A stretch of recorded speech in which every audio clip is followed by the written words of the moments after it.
అవతార పురుషుడికైనా అవాంతరాలు తప్పవు. మరి అలాంటి అవాంతరాలు ఎదురైనప్పుడు తరుణోపాయం తెలిసిన పెద్దలను ఆశ్రయించాలి. అడ్డంకులను అధిగమించి విజయాలు సాధించాలి.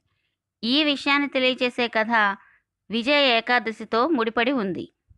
త్రేతాయుగంలో సాక్షాత్తు శ్రీరాముడు పాటించిన ఈ ఏకాదశి మహిమ ఏమిటో తెలుసుకుందాం.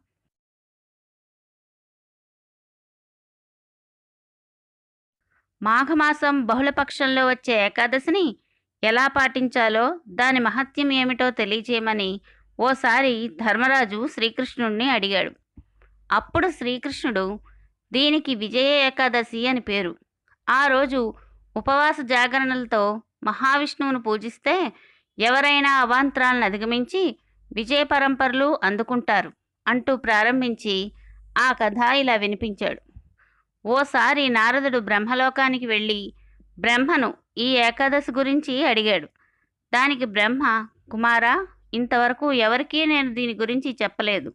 ఇప్పుడు నీ ద్వారా లోకానికి వెల్లడి అవుతుంది అంటూ చెప్పాడు. త్రేతాయుగంలో శ్రీరాముడిగా అవతరించిన మహావిష్ణువు పితృవాక్యాన్ని పాటిస్తూ సీతా లక్ష్మణులతో సహా వనవాసానికి వెళ్ళాడు. గోదావరి తీరాన పంచవటిలో వాళ్ళు ఉన్న సమయంలో లంకాధిపతి అయిన రావణాసురుడు మాయోపాయంతో సీతను అపహరించాడు. సీత కోసం వెతుకుతూ రామలక్ష్మణులు జటాయువు చెప్పిన వివరాల ప్రకారం దక్షిణ దిశగా ప్రయాణించి సుగ్రీవుడిని కలుసుకున్నారు. వాలిని సంహరించి సుగ్రీవుడికి పట్టం కట్టాక సీతాన్వేషణ కోసం హనుమంతుడు బయలుదేరాడు.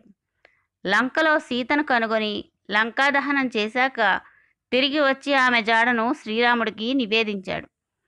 రావణుడితో యుద్ధం ఆసన్నమైంది. వానర సైన్యంతో శ్రీరాముడు దక్షిణ సముద్రమైన రామేశ్వరం చేరుకున్నాడు. ఎదురుగా అనంత సాగరం అవాంతరంగా నిలిచింది. అంతులేని ఆ సముద్రాన్ని దాటించి వానర సైన్యాన్ని ఎలా నడిపించాలనే సవాలు ఎదురైంది.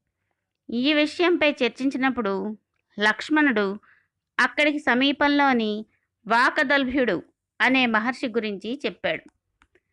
వాకదల్భ్యుడు బ్రహ్మ సాక్షాత్కారం పొందిన మహానీయుడు. వెంటనే శ్రీరాముడు ఆ మహర్షి ఆశ్రమానికి వెళ్ళాడు. సాగర రూపంలో తనకు ఎదురైన సమస్య గురించి శ్రీరాముడు ఆయనకు చెప్పి తరుణోపాయం ఉపదేశించమని వినయంగా ప్రార్థించాడు. వచ్చినది మానవ రూపంలో అవతరించిన మహావిష్ణువని వాకదల్భ్యుడు పోల్చుకున్నాడు.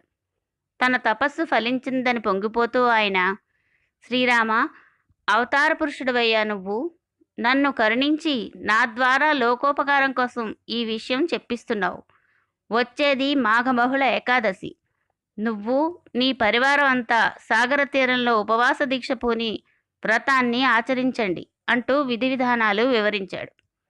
ఆయన చెప్పిన ప్రకారం శ్రీరాముడు ఈ ఏకాదశిని పాటించి సాగరంపై వారధి నిర్మించి లంకను ముట్టడించి రావణుడిని ససైన్యంగా సంహరించి విజయం పొందాడు అంటూ శ్రీకృష్ణుడు ధర్మరాజుకు చెప్పాడు.